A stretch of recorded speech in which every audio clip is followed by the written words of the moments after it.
and they just do master's and doctoral degrees for healthcare professionals. You can see the degrees that we have listed. So you can see we have a Master of Physician Assistant Studies. We have Speech Language Pathology, both master's and doctoral, Doctor of Nursing Practice, Doctor of Physical Therapy, Doctor of Occupational Therapy. So we have kind of a wide range of allied health professions that are working towards either master's or doctoral degrees. And our students, we have kind of a mix of residential students, so any of the kind of entry-level programs, so the Masters of Speech Language Pathology, Masters of Physician Assistant, and the Doctor of Physical Therapy students, those are all residential students, so we see them every day. But the rest of our students are either completely online, so Masters of Health Science, and our newest program, the Doctor of Medical Science, those students are completely online, so we don't ever see them. And then some of our other programs we call our limited residency, meaning they're mostly online, but once per semester, they come on campus and they have kind of like an intensive week of coursework and projects. So we do see, each program from our limited residency students once per semester at least. And so some of our students have just finished their bachelor's, kind of the entry-level programs that we see all the time on campus. And then some of our students have been practicing in their field for like 30 years. And so they're just coming back to school, and maybe they're a little bit less familiar with technology or less comfortable in kind of an online program. So we have a wide range of types of students that we deal with. So just some background so you know kind of our patron population. And so this is just a look at our online presence for our library. So I've just got, on the left you can see LibLinks, which is kind of our proxy server and kind of our portal for students to access their library resources. And if we have enough time at the end, I'll probably give you a little tour of that kind of live. And then you can see just our website on the right, so where you can see kind of our library catalog. And then below you can see our integrated library system, which is Koha, and it's just kind of a free, open service, open access library system. So that's kind of what we look like digitally. And here's what we look like as far as our physical space goes. We're kind of a smaller library. Just you can see in the back one row of stacks for books and journals. And then in the center, we have our dissertations and capstones for our students. And we kind of save those in the middle, and students come in and look at them. You can also see all of our anatomical models that we let students and faculty check out. And so we're constantly adding more to those. You can see our skeleton. We named him Fred. And we have a couple of study rooms, and then the librarian's offices are kind of around the perimeter. So besides myself, we have another librarian, Karen Newmeyer, and she and I both started in January of 2016. And we have a library assistant, who's Monica, and she kind of does special projects for us. She manages our testing center, which I'll talk about soon. And then we have another interlibrary loan clerk, Lauren, who works completely from home. So kind of a small library, small staff. And we'll talk more about our physical space in a little bit. Just to kind of give you an idea of where we started with our library. When Karen and I started working there 3 years ago, everything looked a lot different than it does now. As far as off-campus access and proxy server, we had Easy Proxy. We kind of didn't love it, which is why we switched to LibLinks. And I'll talk more about that in a minute. But we just kind of inherited a lot of things. So there were two librarians before us, and they both left within 2 months of each other. So we were kind of, just inherited a bunch of things that we didn't necessarily set up ourselves. Koha, we inherited that as well.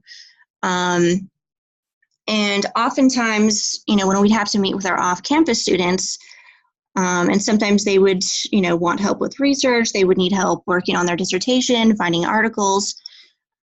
We would just, talk to them over the phone. We didn't have anything else really set up other than that. So it was kind of like we were, going in blind. So we would be, searching the databases and telling them what we were seeing, and they would kind of be copying what we were doing.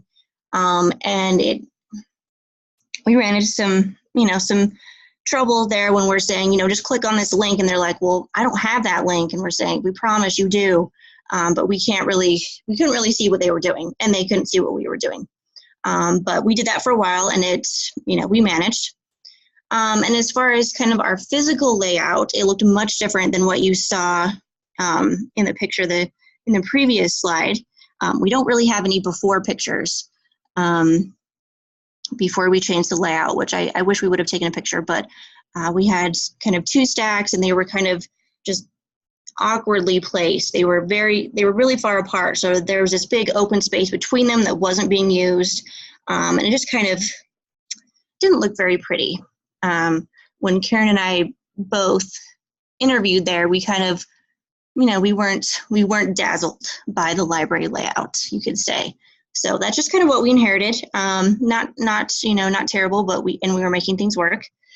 But we kind of wanted to change things and make some improvements, and so we did.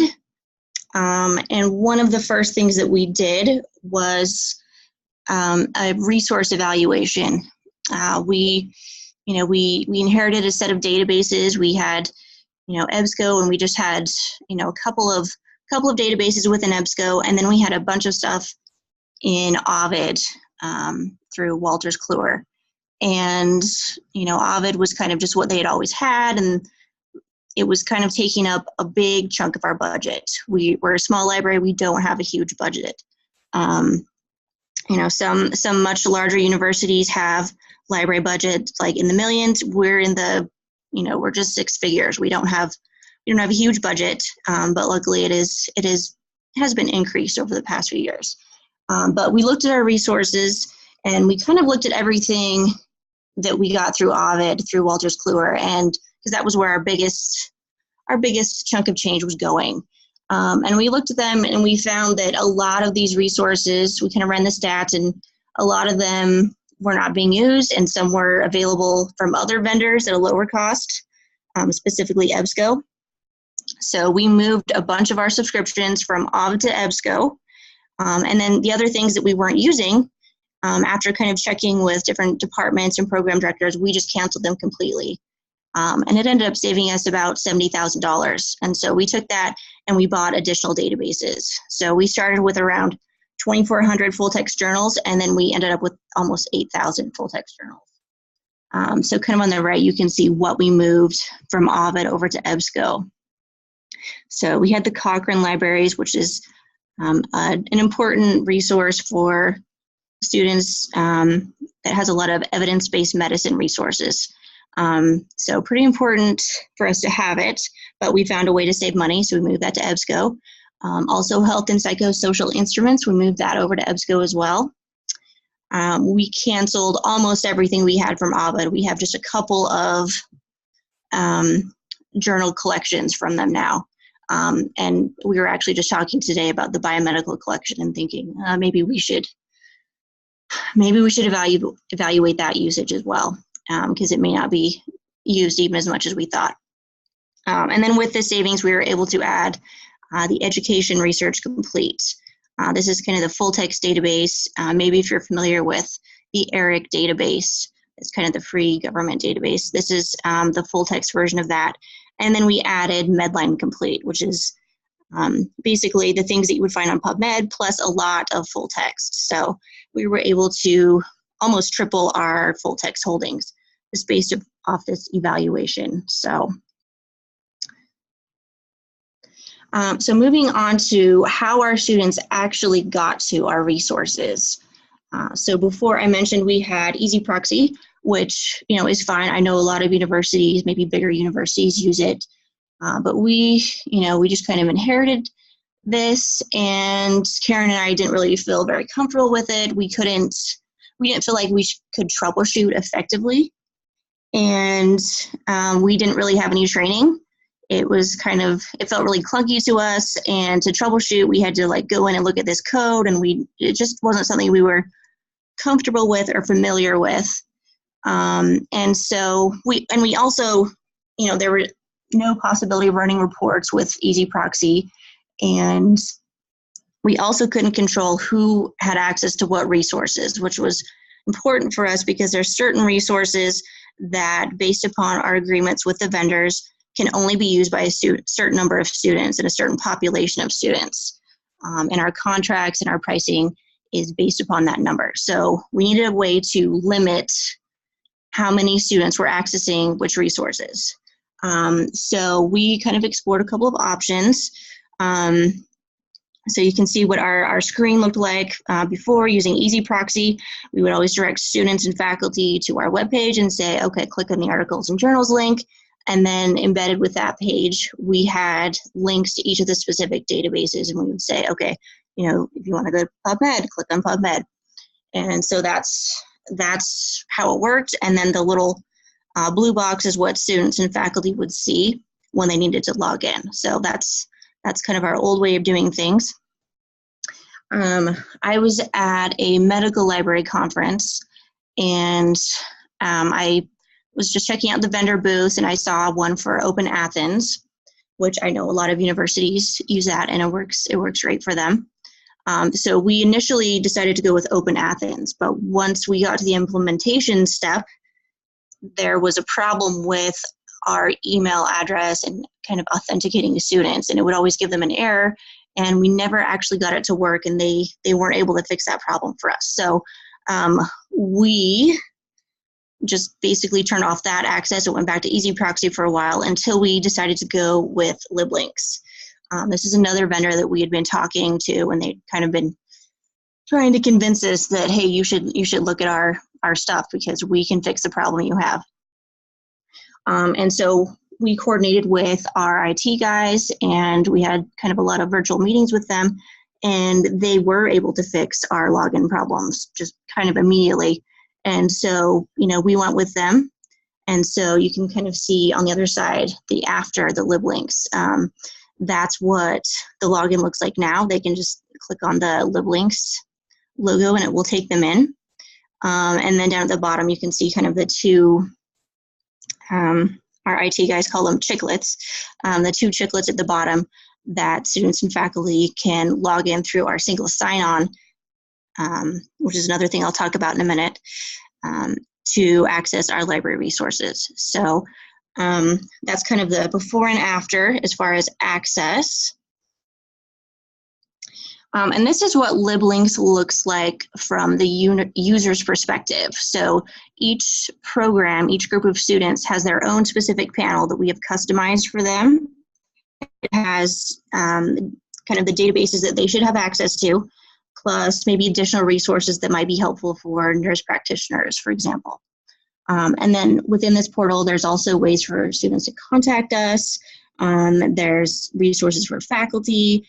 There are, writing resources. We recently added, within the last couple of years, a subscription to EndNote. And so students can download EndNote through there and access those resources as well. And I'm just showing you my panel there in the middle, what my LibLinks looks like. And I'll show you kind of in detail if we have time at the end what that looks like. And so another thing that we really liked about LibLinks is that it gives us our own admin site so that we as librarians can track usage, we can see statistics, we can see if people are having trouble logging in, we can add people, we can suspend people's accounts as needed, like as they graduate. And so it gives us a lot of information, and we can run reports, see who is using what, we can see which user groups are using which specific resources. We can send invitation emails to those who may need to use our resources. And we can see if they have checked that email that we sent them. We can see if they've clicked on it. We can see if they've set up their account. So it gives us a lot of information, and it allows us to troubleshoot. Another thing that we really like about the admin site is that if a student calls us and says, we cannot, I cannot get in, or I'm not seeing this, or I don't see, where's PubMed? I can't find it. LibLink's admin allows us to go into that specific person's account and impersonate them so we can see what they're seeing. So we can see, oh yeah, I see what's wrong here. Let me just go ahead and fix that. Let me fix your permissions so that you have the right ones. So it gives us a lot of control, and we feel like we can troubleshoot on our own, versus with Easy Proxy, we'd end up calling tech support, and hopefully there was someone that was helpful that we could talk to.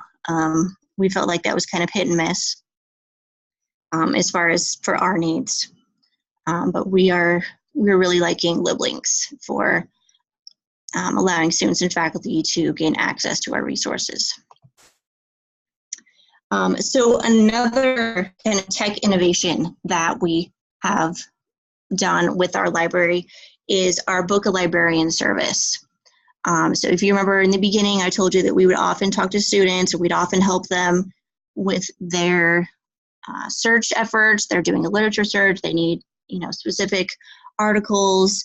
They're looking for, a specific population, or they're looking for a specific disease or different problems, and different types of treatments. And so, as I mentioned before, we were just doing it blind.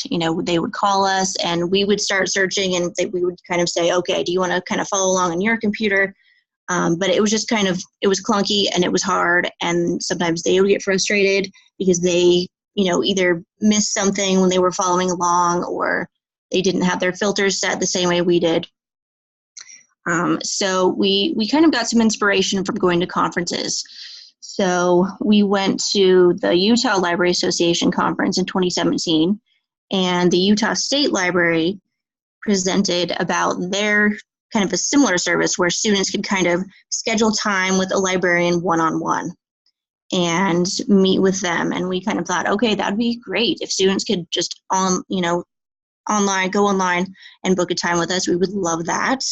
And then Karen went to the Mid-Continental Medical Library Conference in 2016, and she saw a poster session that someone from Ohio University did, and they had a similar thing where students could go online, schedule time with a librarian, and then meet with them in person or over the phone, or I think there's may have even had an online component. And so we thought we would love to be able to do that. And around the same time, our university started using Skype, and so we thought, oh, this would be so awesome if we could just share screens and we could show our students, like, here's the search we're doing, and would be just like they were there with us. So we contacted our webmaster and said, hey, can you set us up a form? And so she did, and she gave us a layout, kind of a draft layout, and we made some revisions. And then we officially launched it in November 2017, just using Skype for Business. And, pretty soon we were meeting with students pretty often, maybe once a week for each one of us. Karen met with someone, and then I met with someone. And depending on the time of the semester, sometimes we each are doing 2 or 3 a week with different students. And some of us now have like regular students that we have meetings with. I have a student that I meet with almost on a regular basis, and she just schedules ahead and says, okay, I'm working on this assignment, I'm going to need your help pretty soon. And so she schedules with me pretty regularly. So then our university switched to Zoom, which was even better. Skype for Business was sometimes a little buggy, and sometimes students had a hard time logging in. And so we had the IT guys put together some troubleshooting tips, and sometimes they helped, and occasionally they wouldn't. But now we use Zoom, and that works great. We've had a lot of really positive feedback from students saying, that's so helpful for me, thank you. Because oftentimes when the distance students are on campus, they are too busy to even talk to us about what they need to. Like they may just have a lunch break really quick and they can come talk to us. But, a lot of times they're like, can I talk to you another time? Can I meet with you another time? And we say, yeah, go ahead, just go do the Book a Librarian thing and we can schedule a time. And they just fill out the form and we get the email. And you're kind of seeing with our pictures, my picture and Karen's picture, they can just click on either one of us to schedule whoever they pick, or they can, say, sometimes they say it doesn't matter, either one of you. And we just, we get the form and then we email them back and say, okay, great, how about this time? And we send them a Zoom link and they log in and we log in and we share our screens and we just kind of go to work and help them find their resources or help them, with whatever they need. Usually it's for a search. Sometimes they'll ask us, okay, can you show me some things about EndNote? I need to learn how to manage my references. I need to learn how to do this. And so sometimes we'll do, a session about EndNote, but usually it's searching help, just kind of narrowing down their search and their topics. Okay, so moving on to, we talked about some digital things, kind of some online things that we've done. We made some changes to our physical space as well. I mentioned that we had kind of a weird layout with just a big space in between two shelves, and we didn't like that. We didn't feel like it was effective. So over Christmas break, 2017, we had the shelves moved and we just put the two shelves end to end. So we have the one big long shelf in the row of shelves in the back. And then we added kind of the shorter shelving that you can see there in the middle. And that's where we now store our dissertations and capstones. Before they were in kind of like a little shelf in the corner and they weren't really easily seen. And then we kind of moved the tables in between there so that students could still, work on projects together. So we feel like it's helped the functionality, it's kind of helped the aesthetics as well. A few more things that we've added. So starting with the book scanner, most academic libraries have one or, several of these book scanners, but we didn't have one. So we convinced our boss that we needed this, and we put that in our budget for, I think it was 2018, just last year when we added it. And so this has been a great addition to our library as far as technology goes. Students and faculty use it all the time. They really like the feature that allows you to scan your pages of your textbook and then turn it into an MP3 file. So some of our students that have maybe a disability and they need some ADA accommodations, we will scan those for them so they can listen to their textbook and read at the same time. So this is used all the time, and we're really glad we have it. In the middle, you see Fred standing next to our book drop. When Karen and I got there, we had no book drop, so students were just leaving their books, wherever. Sometimes with one of us, sometimes we would just find them just throughout the library. And so we thought that was sad for a library to not have a book drop. So this is actually, it was actually intended to be like a little mailbox security thing for people's front porch, but we repurposed it to be our book drop. We actually got the idea from our friends at the Primary Children's Library in Salt Lake City.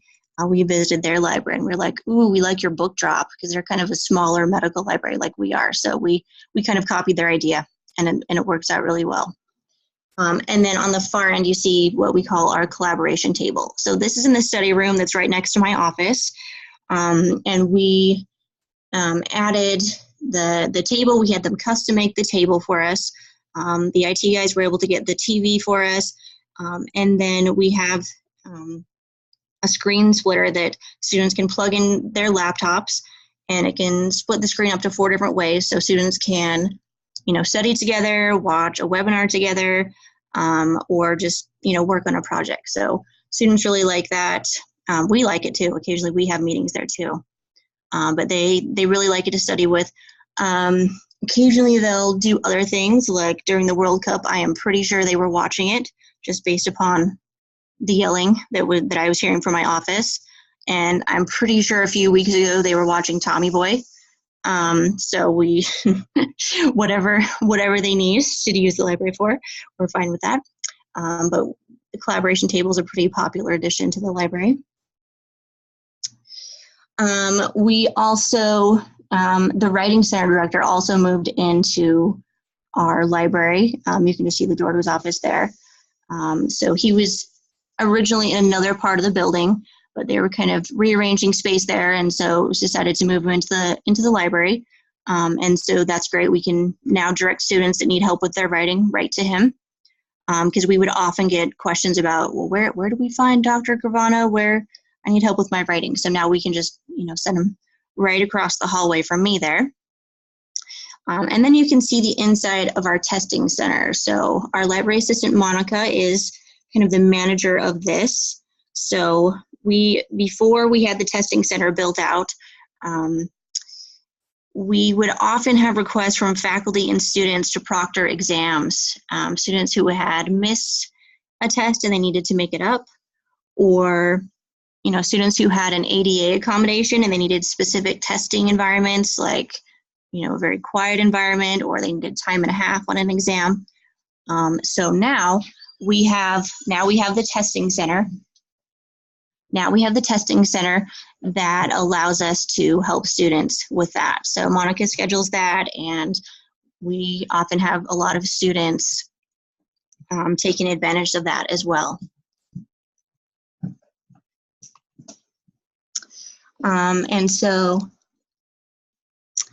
I also just wanted to go over some tech changes that we've had at our university. So while the library's kind of been getting a tech makeover and kind of a physical makeover, our university has also been getting a tech makeover.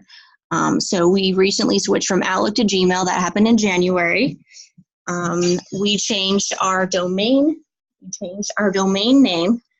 It used to be rmuohp.edu, and we changed it to rm.edu, which is much shorter and much easier, much more easily remembered by students, faculty, anyone. And then we also went to single sign-on. So we now use Okta, and everyone has an Okta account, and all of their accounts that they need to use for work are contained within there. And LibLinks is also part of that as well. So I was showing you the little chicklets for the LibLinks, and then the LibLinks admin. That's all through Okta. And that's kind of another change that we've seen here at our university, and it's also affected the library as well, because it affects how students log in. I mentioned before that we originally started with Skype for Business, and then we moved to Zoom. And then we've also changed our learning management system. So before we had something called Web Study, and just this semester we switched to Canvas. So maybe you're familiar with Canvas. I think it's used by a lot of universities for their learning management system.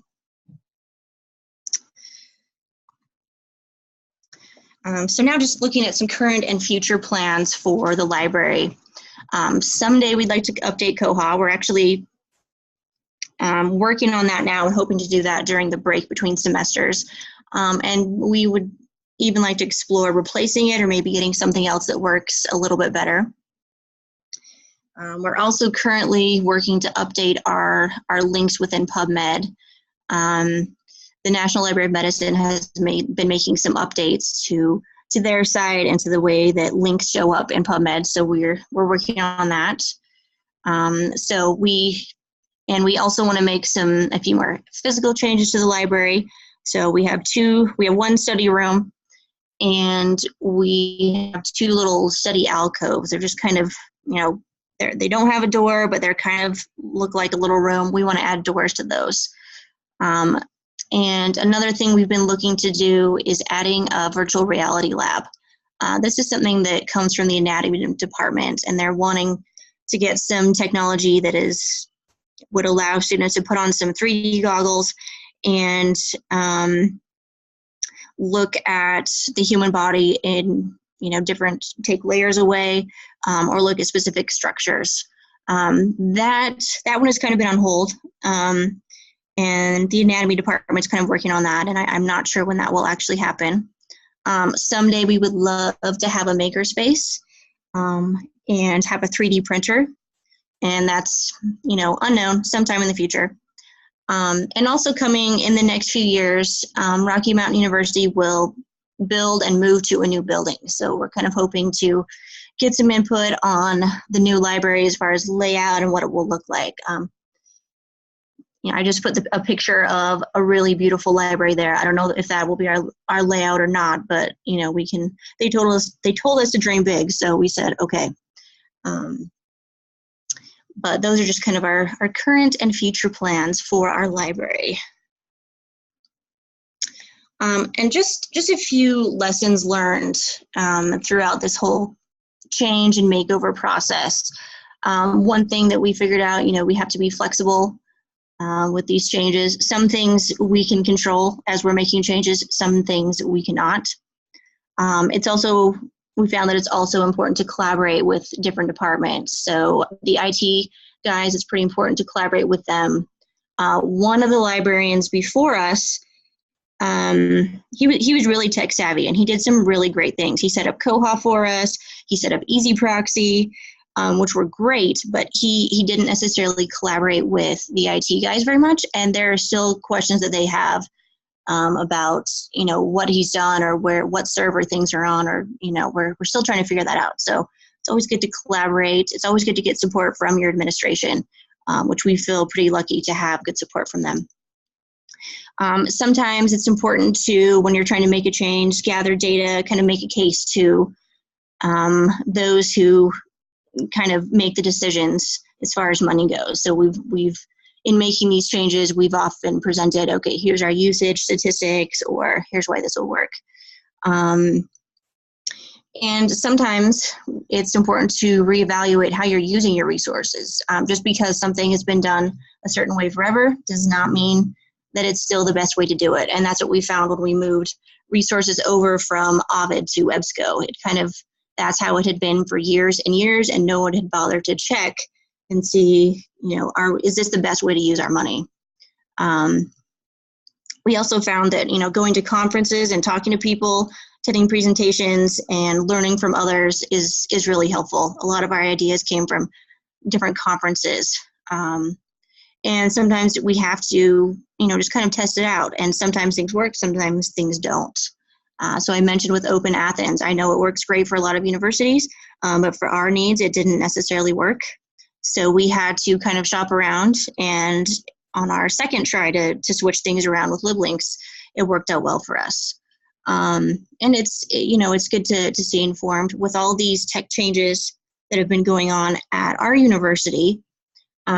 We've had to make sure that, we keep IT informed and they keep us informed. With the single sign-on, that affects how students sign on, since their LibLinks and their library access is tied to that. So we have to make sure that they're keeping us informed because we're troubleshooting things for students. So just some lessons learned and some kind of things to keep in mind for the future. And that's it as far as the presentation and the PowerPoint goes. I did want to give you guys just a little look at our LibLinks and show you kind of a live view of what it looks like, so that you can get a better idea about that, because we really do like it, and we feel like it's a very, very helpful. So this is what it looks like when students log in. So you can see over on the left, the Personalize Your User portal.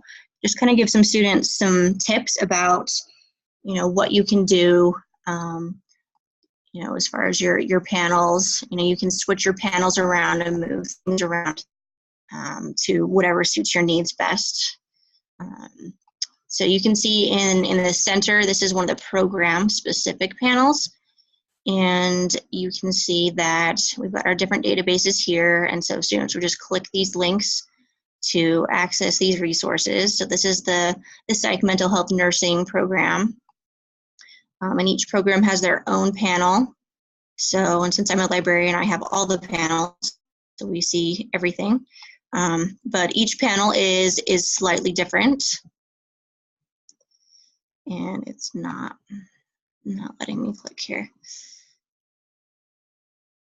I don't know why it's doing that. But anyways, those panels should open up when I click on them, but you can see like the physician assistant panel looks a little bit different than the psych mental health nursing panel, and they have their own specific resources. One of them is up to date. So I mentioned that we needed to manage certain resources very carefully as to who has access, and this is one of the resources that we're thinking about. So only the PAs and Doctor of Nursing practice students get this, and we have to kind of monitor our usage closely so that we don't go out of the limits of our contract and the number of users we have. And then we also have over here on the left, you can see just our writing resources panel. And this is where our students can access EndNote, download the installer, or either Mac or Windows. And we also have other writing resources. This is a link to the Writing Center. So if they need help with writing their paper, they can click, and this link takes them right there to the Writing Center. We also have other writing resources, AMA Manual of Style. So some of our students need to write in AMA style. We subscribe to the online version of that manual, so they can go right through there. Just scrolling down a bit. So browsing, this is another service that we added. It's kind of a funny name, browsing. Sometimes confuses people. It's kind of like magazine, only it's browsing. But basically, it allows you to just browse through the full text journals that we do have. So it doesn't necessarily do searches, but you can just kind of look through the journals, and they do have an app that if students or faculty have a specific journal that they're trying to follow and keep track of, you can download the app and it will alert you when a new issue of a journal comes out, and helps you kind of stay on top of things that way. So that's another newer thing that we've added since we started here. And then on the left, we just have more links to access all of our resources, just another way to get to our resources. We have a trial databases panel. So sometimes we try out different databases, see if students and faculty like them, see if they're worth the investment if we wanted to get to that.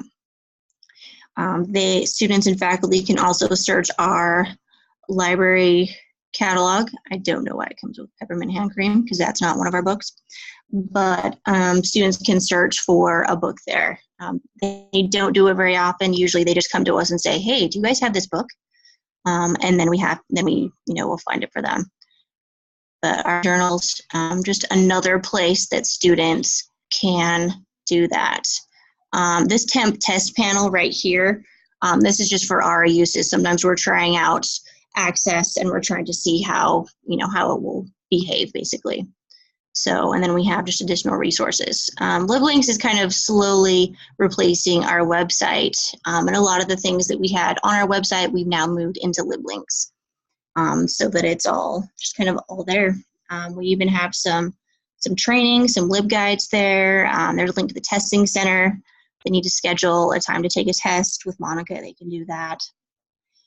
We have a link to publications for faculty and students, and also we have listings of our capstones and dissertations there. So,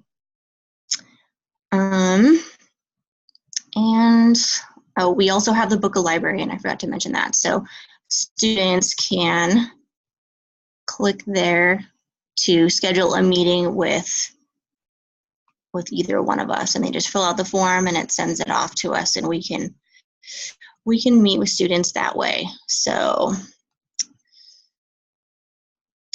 and yeah, that's pretty much all I had. So if there are any questions, I'm happy to answer those.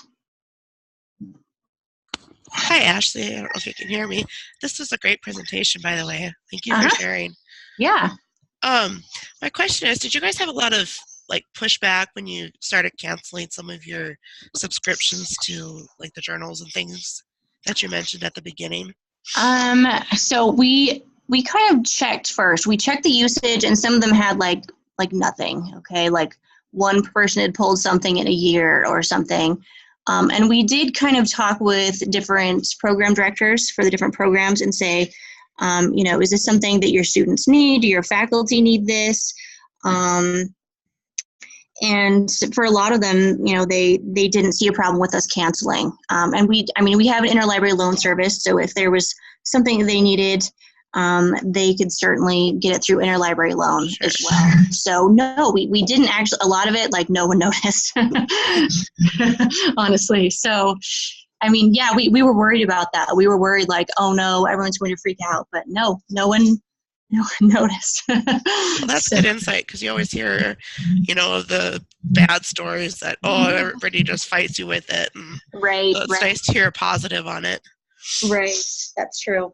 Very true. Yeah, thanks. Good question. I actually have a question. Did you or do you have any issues with your Click Mini Knowledge Imaging Center, like with copyright issues? Because just be worried about that. Worried about people like just copying everything and sending it to their friends. So before anyone can make any copies or scans, there is a little copyright message that comes up, and you have to accept it in order to make your scan. Okay. Obviously, like, people can accept it and still violate copyright, but in a way, it's no more risky than like just a copy, a copier would be. So we have a copier too. And that is something that people wondered about when we added that to our library. People were like, "Oh, that's cool, but like, what about copyright?" And we said, well, it has this notice. We can tell people, but just like with a copier, like, we can't necessarily control what people do with it. Right. If that makes sense. I don't know if that answers your question. No, it definitely does. Thank you. Mm-hmm. Yeah. So any other questions that anyone had?